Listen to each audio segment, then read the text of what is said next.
Como prometimos, estamos aquí en la charla sobre estrategias de prevención del VIH con el doctor José Molto Maruenda, médico investigador de la unidad de VIH del Hospital Germán Trias y Pujol.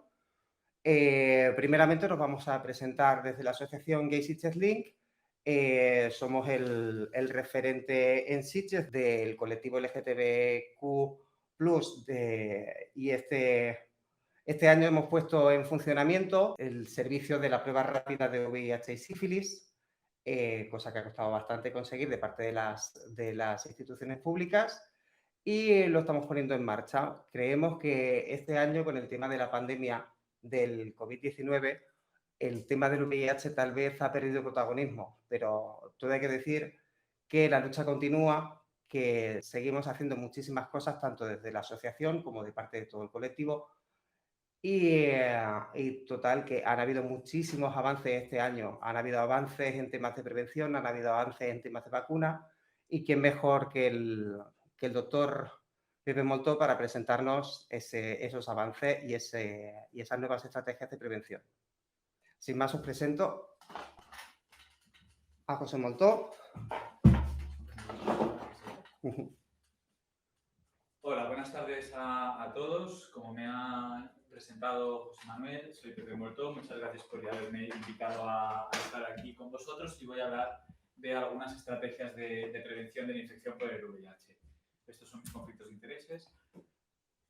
Vale, ¿cuál es la situación actual de la pandemia? Bueno, a pesar de que tenemos tratamientos eficaces y algunas medidas de las que hablaremos, la pandemia sigue, continúa extendiéndose globalmente alrededor del mundo y la Organización Mundial de la Salud estima que entre el 2015 y el 2035 más de 50 millones de personas van a infectarse por el VIH. Por esto, las estrategias de prevención de transmisión de esta infección siguen siendo necesarias en el momento actual. Tenemos diferentes estrategias de prevención, desde cambios en los hábitos o en las conductas de riesgo, uso de preservativos y monogamia dentro de la pareja, con una única pareja. Bien, estas estrategias ya sabemos dónde nos han llevado, ya sabemos todo lo que podemos esperar de ellas, y donde yo me voy a centrar es en nuevas estrategias que han aparecido en los últimos años, estrategias que tienen más que ver con algunos tratamientos y cómo pueden ayudarnos a controlar o a disminuir estos nuevos casos de infección. En concreto, me voy a centrar en el tratamiento como prevención, en la profilaxis tanto post como pre-exposición, y por último hablaré de alguna vacuna terapéutica que está actualmente en desarrollo. Siguiente. Bien, la primera idea, y si os tenéis que llevar una idea de esta charla, lo que me gustaría es que todos tengamos claro que la piedra crucial de esta estrategia es que hay que hacerse pruebas del VIH.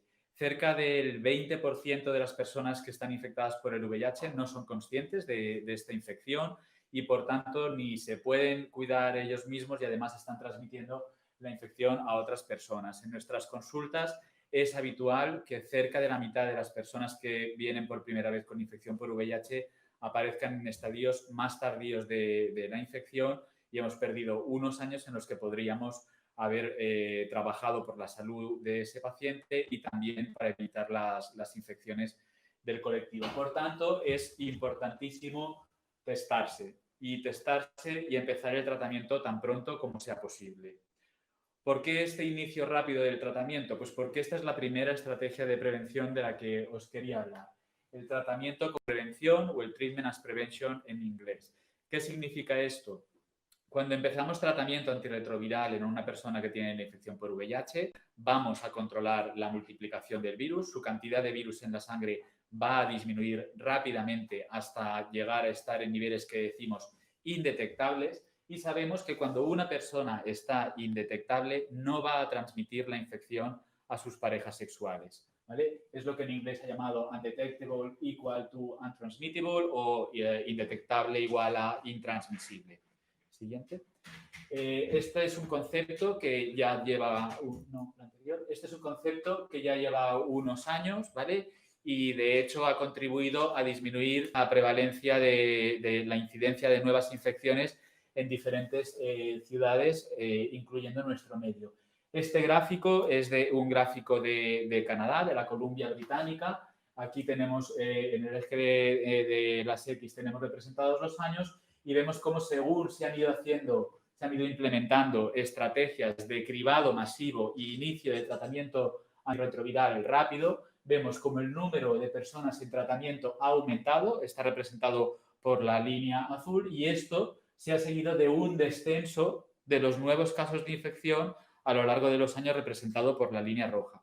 Por tanto, la primera estrategia de prevención a nivel comunitario es identificar a todas las personas infectadas por el VIH mediante test masivos de VIH y iniciar un tratamiento antirretroviral rápido para intentar dejarlos indetectables en el menor tiempo posible.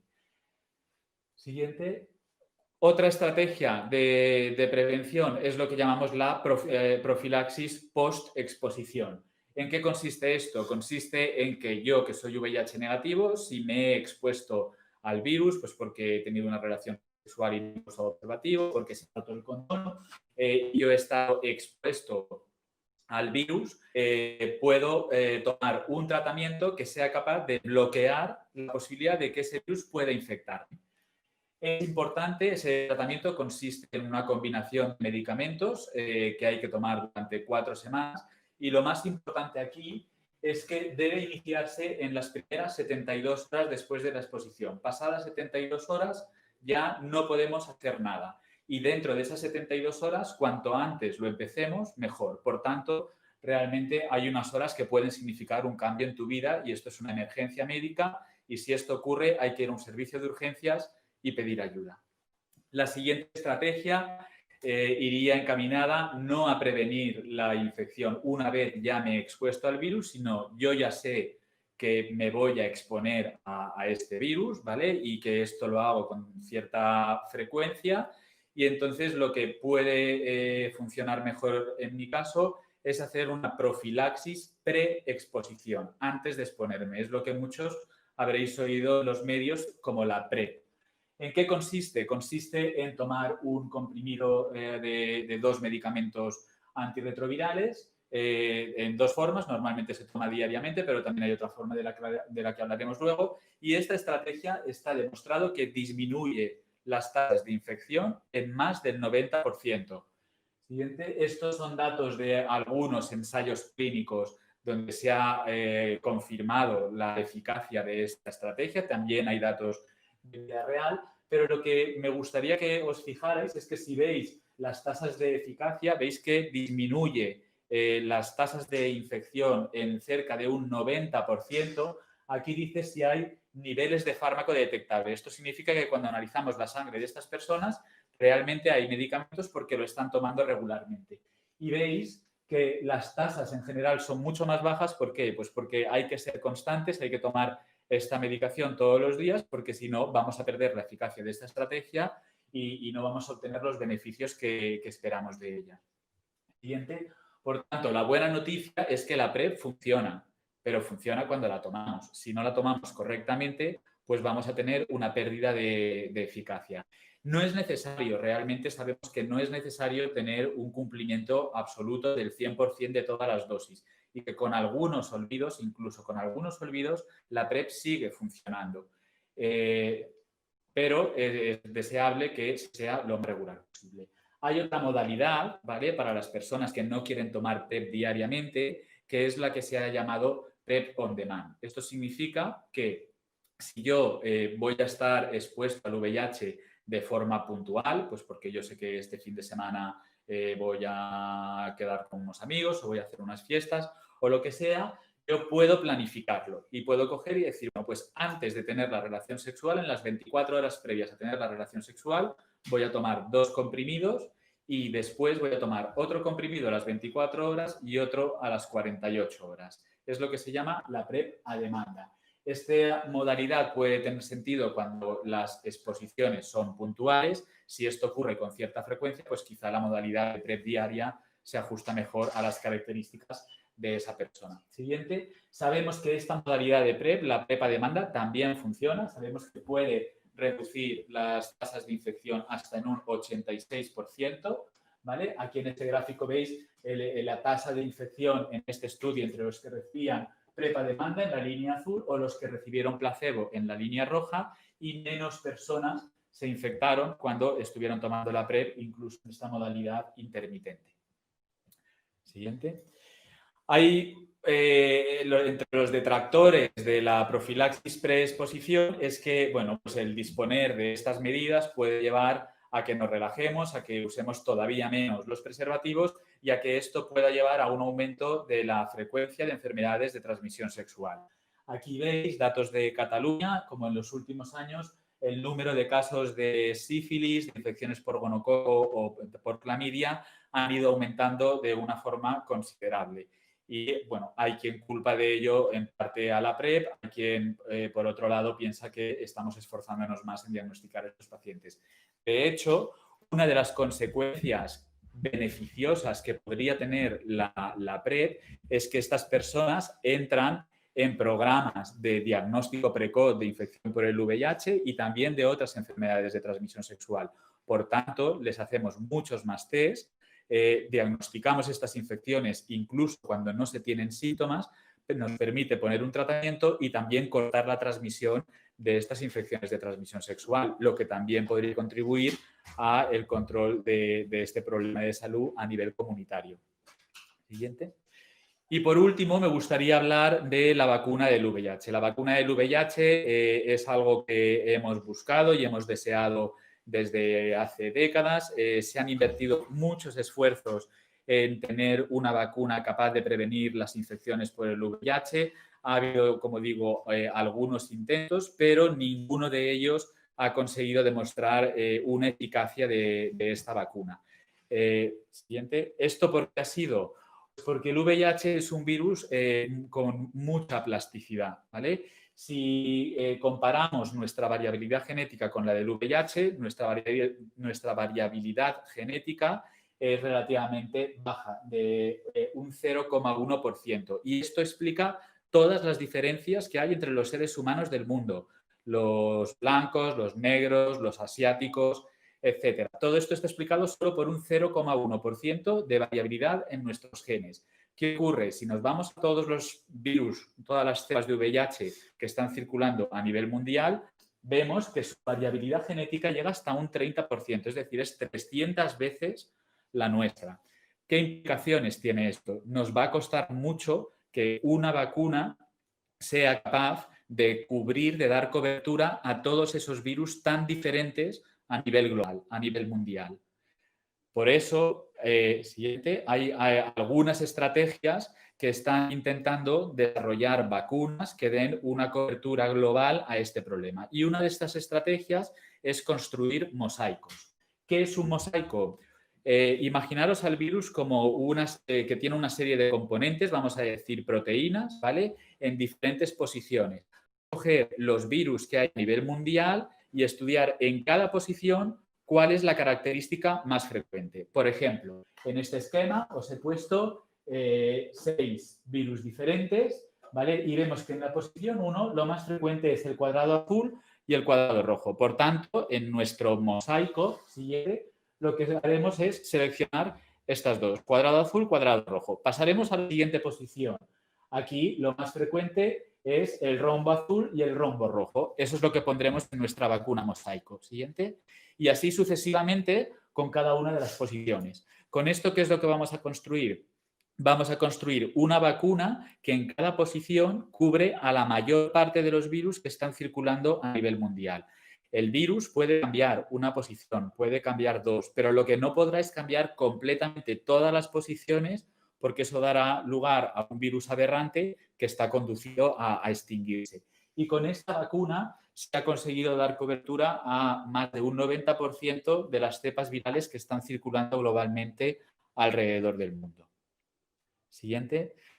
Bien, ¿cuáles son los estudios que se están haciendo con esta vacuna mosaico en desarrollo? Bien, ya se ha hecho toda la fase de investigación preclínica en laboratorio y en modelos animales, básicamente en monos, ¿vale? Y hemos visto que esta vacuna es capaz de producir respuestas que nos interesan contra el VIH y que pensamos que pueden ser de utilidad y que incluso cuando intentábamos infectar a los monos vacunados, pues se vio que no se podía, que 2/3 de los monos que habían recibido la vacuna no conseguían infectarse cuando se les inoculaba con el virus.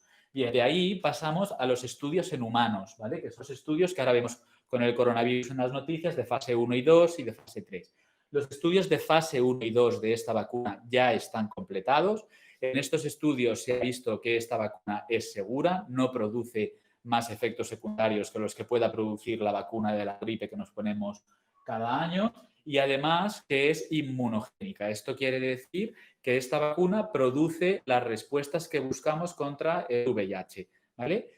Si una persona se pone esta vacuna, va a desarrollar una serie de respuestas específicas contra el VIH. Y ahora entramos en los estudios de fase 3, ¿vale? Estos estudios, como habéis oído con el coronavirus, ya no buscan evaluar la seguridad, porque esto ya sabemos que es segura. Lo que buscan es estudiar si esta vacuna es eficaz y es capaz de prevenir nuevas infecciones por el VIH. Si las personas que se han puesto esta vacuna son más resistentes a infectarse por el VIH si se exponen a este virus. Siguiente. Actualmente hay 2 estudios de fase 3 con la vacuna Mosaico a nivel mundial. Por un lado está el estudio Invocodo, es un estudio que se está realizando en Sudáfrica, es un estudio que estudia la eficacia de esta vacuna en mujeres que van a infectarse sobre todo pues, por exposición por vía vaginal.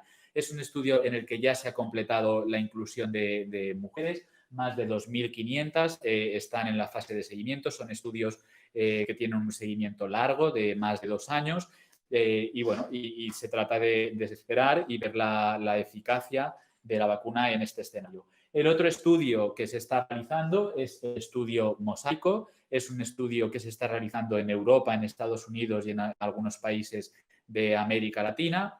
Y es un estudio que va enfocado, si el Invocodo iba enfocado a mujeres, el Mosaico va dirigido a hombres y personas trans que tienen sexo con hombres y personas trans y en los que la principal vía de adquisición del VIH va a ser por una exposición rectal. El reclutamiento de este estudio ahora mismo está abierto y nosotros, la Fundación Lluita contra la SIDA en el Hospital de Can Ruti y en colaboración con el Centro Comunitario BCN Checkpoint, pues estamos participando activamente en la inclusión de voluntarios en este ensayo clínico. Siguiente.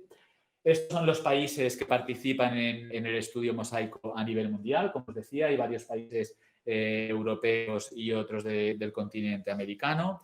Y este es el diseño del estudio, ¿vale? Es un estudio grande, ¿vale? Se pretenden incluir 3.800 participantes. Es un estudio controlado con placebo. Eso quiere decir que tiene 2 ramas de estudio.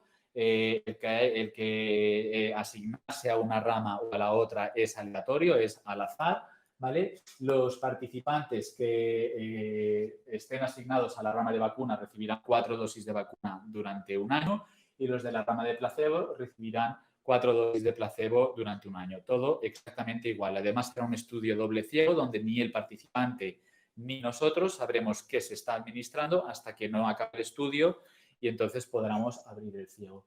Y después de administrar la vacuna, habrá un periodo de seguimiento entre otro año y medio y entonces al final podremos comparar el número de infecciones que ha habido en cada rama de estudio y podremos ver si en la rama de vacuna ha habido menos infecciones y, por tanto, esta vacuna ha servido para prevenir las infecciones en estas personas. Siguiente. ¿Cuáles son los principales requisitos para participar en el estudio Mosaico? Como he dicho, ser un hombre o una persona trans que tenga sexo con hombres o persona trans, ser mayor de edad, por supuesto, no tener la infección por el VIH. Esta es una vacuna preventiva. Hay otro tipo de vacunas que llamamos terapéuticas para las personas que ya tienen esta infección, pero esta es una vacuna preventiva, por tanto, los participantes tienen que ser VIH negativos. Y además, necesitamos, ¿vale? Para ver que esta vacuna tenga una eficacia, necesitamos que esta persona tenga cierto riesgo de contraer la infección por VIH. Por tanto, los participantes en estos estudios tienen que ser personas que no quieran tomar profilaxis preexposición. Si una persona piensa que la PrEP es su mejor opción para prevenir la infección, pues entonces debería ir a un centro para poder acceder a la PrEP. Si queréis, estaremos encantados de facilitarlo. Y que además tenga disponibilidad de venir a las visitas de estudio. Como digo, son estudios, no son muy pesados en cuanto a número de visitas, pero sí son estudios largos, son estudios de más de 2 años, ¿vale? Y necesitamos pues cierto compromiso de que alguien que empieza el estudio pues luego es capaz de acabarlo, de finalizarlo, para poder extraer conclusiones válidas. Si creéis que cumplís estas características y estáis interesados en participar en un proyecto de estas dimensiones o simplemente queréis más información sobre este estudio, podéis contactar con nosotros en estas páginas web o enviarnos un correo a esta dirección que os pongo en pantalla.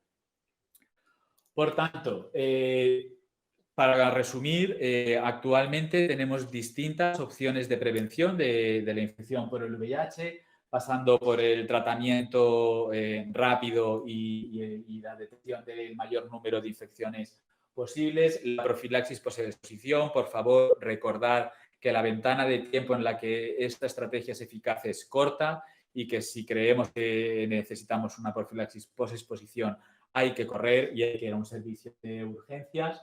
La profilaxis preexposición en sus 2 modalidades, diaria o a demanda, ¿vale? Podéis también encontrar información sobre esta modalidad en los diferentes hospitales, en los centros comunitarios, y vacunas preventivas que siguen estando en desarrollo y que esperemos que en los próximos años tengamos resultados satisfactorios de estos estudios. Por tanto, se trata de estudiar cuál es todo el portfolio de oportunidades y escoger cuál es la que pensáis que va mejor con vosotros. Muchas gracias.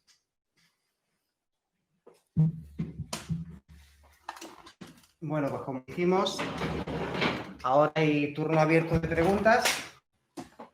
Cualquier pregunta que tengáis la podéis escribir en el chat y el doctor os contestará inmediatamente. Vamos a ver.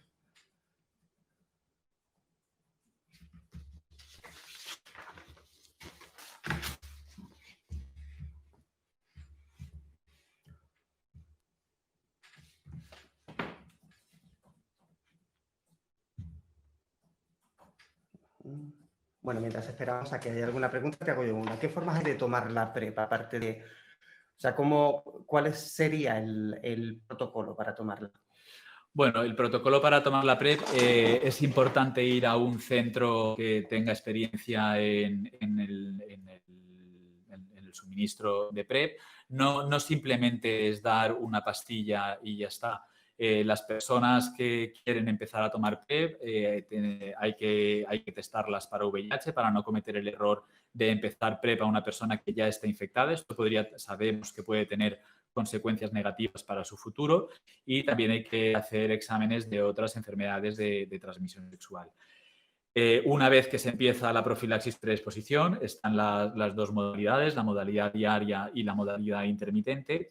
Lo que yo a veces cuando hablo con los candidatos a PrEP, bueno, pues tenemos que analizar un poco cuál va a ser la frecuencia de uso de PrEP. Si alguien va a usar PrEP una vez todas las semanas y alguna semana más de una vez, al final va a estar tomando más fármaco que si lo estuviera tomando diariamente. Y entonces, bueno, si también tomamos mucho, pues también puede tener algún efecto secundario.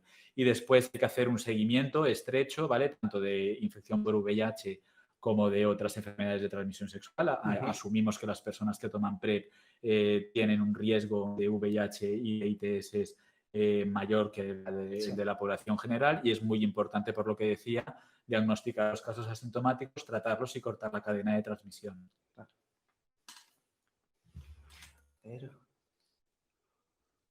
Aquí nos pregunta Martín, ¿cuándo ha empezado la fase 3 del ensayo de la vacuna en Cataluña? Bien, la fase 3, el estudio mosaico en Cataluña ya lleva unos meses funcionando, ¿vale? Hay varios centros que participamos. Lo que sí es cierto es que con la pandemia del COVID, pues todo se paró, ¿no? Se puso en stand-by durante unos meses. Ahora estamos reactivándolo, ¿vale? Y estamos otra vez siendo más activos con el reclutamiento de voluntarios. Bien. Nos pregunta Brian Guzmán si una persona seropositiva puede tener hijos. Sí, sí, sí, perfectamente. Puede tener hijos completamente sanos. Lo que es muy importante es que si es que esté tomando tratamiento antirretroviral, ¿vale? Para impedir una transmisión de madre a hijo. Pero pueden tener hijos perfectamente sanos. Vale. Yo tengo una pregunta. ¿Cuál sería el protocolo cuando te presentas como voluntario al estudio como mosaico? ¿Qué se puede esperar a alguien que se presenta como voluntario? Bueno, ¿qué se puede esperar? Alguien que se presenta como voluntario, lo primero es que le daremos una información completa. Aquí solo se ha dado unas pinceladas, pero le daremos información más completa de este estudio y lo que supone participar en él y lo que le va a aportar, ¿vale? Que a nivel individual probablemente va a ser pues algo bastante hipotético y a nivel comunitario. Estos estudios muchas veces los participantes son participantes que participan no para obtener un beneficio individual, sino para que avancemos hacia una solución más global de la pandemia. Y por otro lado, también analizar, ¿no? O sea, esta persona qué riesgo real tiene de contraer la infección por el VIH y cuál es su mejor opción de prevención. Entre otros, me estoy refiriendo a la PrEP. O sea, en este estudio tiene que ser personas que no quieran tomar PrEP. Muchas veces las personas no quieren tomar PrEP pues porque creen que va a ser muy complicado tener acceso a ella cuando no lo es, porque creen que va a ser muy tóxico y que va a tener muchos efectos secundarios cuando no los tiene. Entonces, bueno, pues hay que intentar también trabajar todos estos tabús y si a pesar de esto esta persona sigue sin querer tomar PrEP y participar en el estudio, estaremos encantados de que lo haga. Pero si esta persona, después de hablar con esto, pues realmente se da cuenta que quiere tomar PrEP, pues entonces le facilitaremos el Ajá. acceso a la PrEP. Sí, porque es que la prueba ha tenido muy mala prensa, ¿verdad? Bueno, la PrEP ha tenido muy mala prensa y muy buena prensa. O sea, la PrEP yo creo que es algo muy bueno. Creo que ha sido la primera estrategia que realmente ha demostrado un descenso significativo del riesgo de infectarse por el VIH y creo que es algo que ha evitado muchas infecciones por el VIH y que tenemos que estar muy orgullosos de ella. A nivel social puede haber prejuicios a las personas que toman PrEP o tal. Bueno, esto es una discusión social que yo aquí no quiero entrar, no voy a entrar en cómo alguien valore esto, pero médicamente realmente es una estrategia que ha salvado muchas personas de infectarse por el VIH y yo creo que tenemos que estar muy, muy orgullosos. Por aquí nos pregunta Javier Brunet, ¿hay una edad máxima para ser voluntario del ensayo del mosaico? Si no recuerdo mal, creo que la edad máxima está en 60 años. O sea, pueden participar personas entre 18 y 60 años sin ningún problema. Muy bien. Os dejo preguntas, no sé si Sí. me desde aquí. ¿Se me oye? Bueno, en cualquier caso, el tema de la PrEP ha habido muchas críticas en contra por el tema del desarrollo de supergonorreas o el desarrollo de la existencia de algunas enfermedades de transmisión sexual. ¿Esto es cierto o no es cierto? Sí, una de las críticas que se le ha hecho a la PrEP, como he comentado, es que podría estar favoreciendo que los usuarios de PrEP se relajen en sus actividades sexuales, no usen preservativo y puedan tener más infecciones de transmisión sexual. Aquí hay estudios tanto a favor como en contra. Hay estudios que dicen que hay un aumento de los casos de infecciones de transmisión sexual, pero hay otros que lo que nos muestran es que son personas que ya de base tienen más infecciones de transmisión sexual porque tienen más actividad sexual, más parejas sexuales, más sexo no protegido y por eso son candidatos a PrEP o son los más candidatos a PrEP, pero no hay un aumento, ¿vale? Y si hay un aumento es debido a que esta persona antes se hacía un test al año y ahora le estamos haciendo 4 test al año, ¿vale? En cuanto a las resistencias a los antibióticos de los gonococos, de las clamidias, no se relaciona con el uso de PrEP. Se relaciona probablemente con el abuso de antibióticos, que muchas veces cuando pautamos un ciclo de antibióticos pues no se completa del todo o no se pautan los antibióticos más idóneos, sino las alternativas y esto al final pues acaba generando resistencias a los antibióticos, pero no se relaciona directamente con el uso de la PrEP.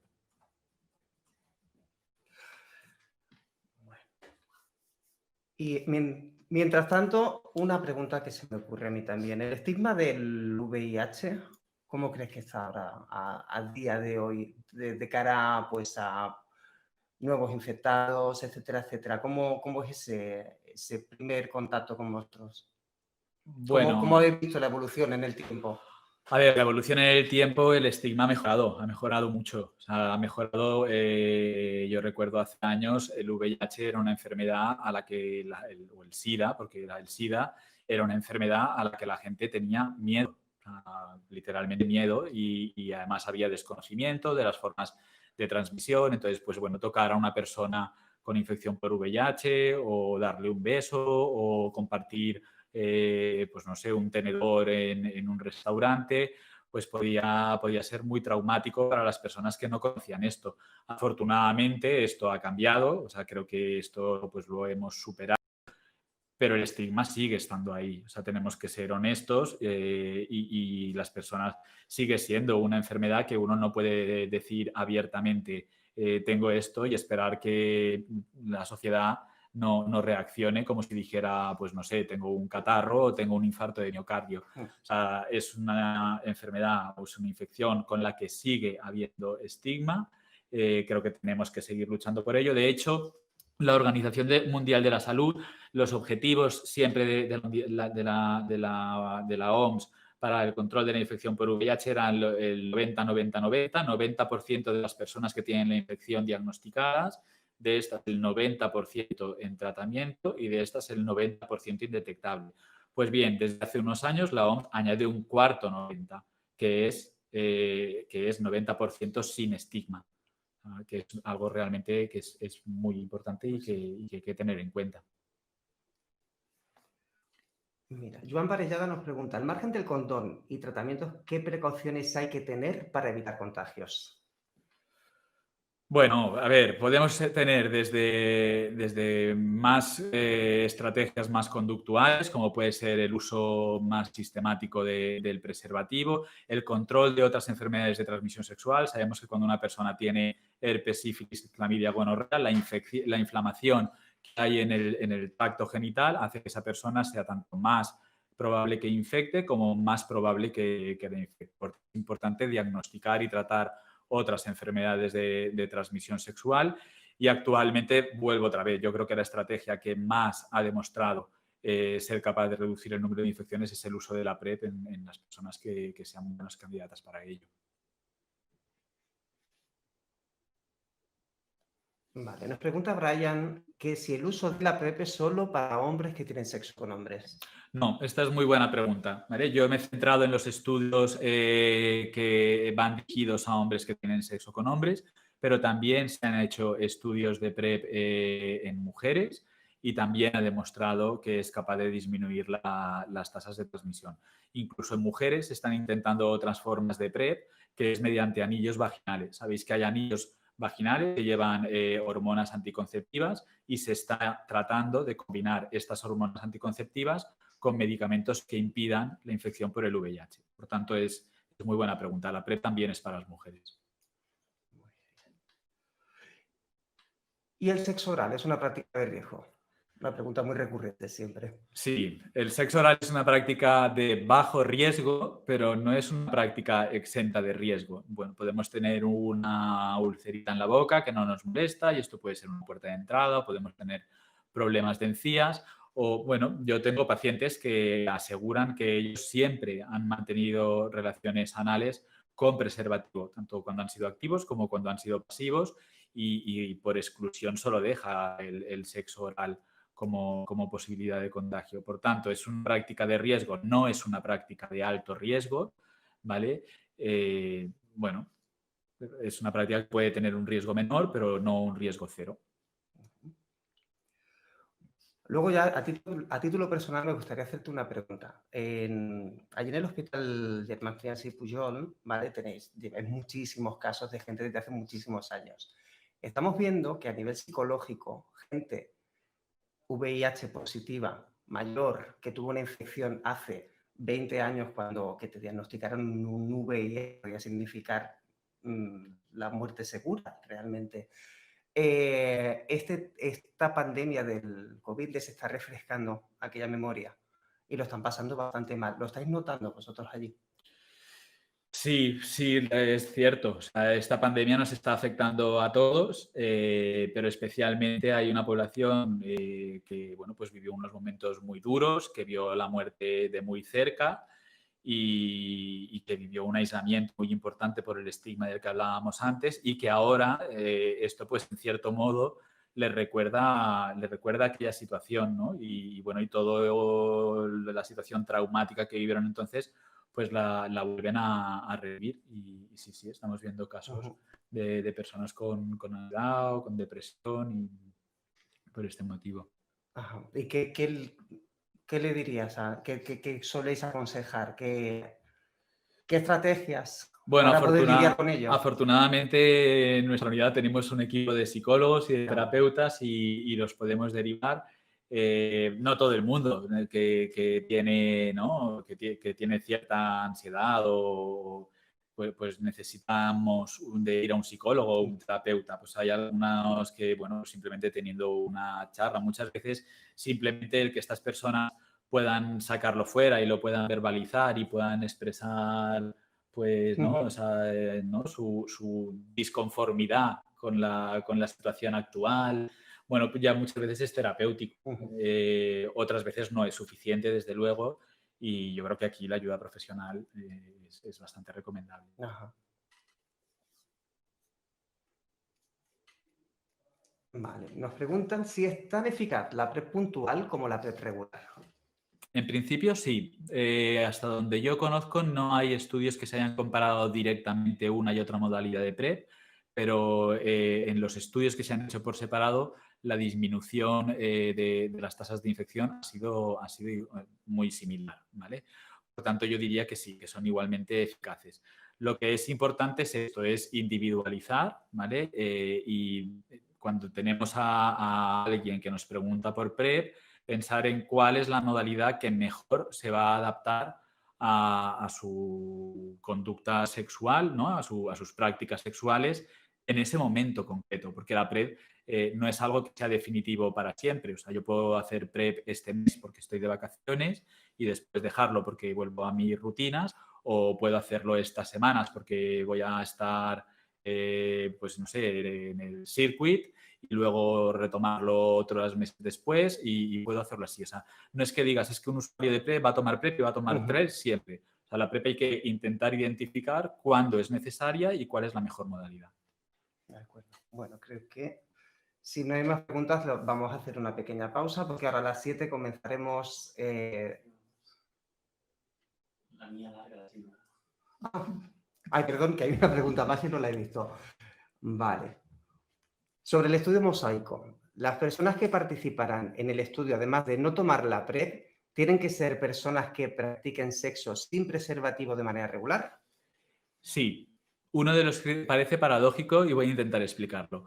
Uno de los requisitos, ¿vale? Es que estas personas no estén interesadas en tomar. El estudio dura 2 años y medio. En 2 años y medio todos podemos cambiar de opinión y lo que yo hoy digo que no me apetece, pues dentro de un año decir que sí. Pero inicialmente se trata de personas que de entrada no estén interesadas en tomar PrEP, pero como digo, que tengan cierto riesgo de adquirir la infección por el VIH. ¿Esto por qué es? Uno, porque si yo quiero demostrar que mi vacuna es capaz de reducir el riesgo, necesito que haya un riesgo. Si el riesgo de entrada es 0, mi vacuna no va a demostrar ninguna eficacia porque no va a ser capaz de disminuir nada. ¿Vale? Y 2, porque si una persona no tiene riesgo de adquirir la infección por VIH, estas vacunas, ya he dicho, que son seguras en los estudios de fase 1 y 2 han mostrado que no producen efectos secundarios que llamamos graves o inesperados, pero son vacunas que todavía no están aprobadas.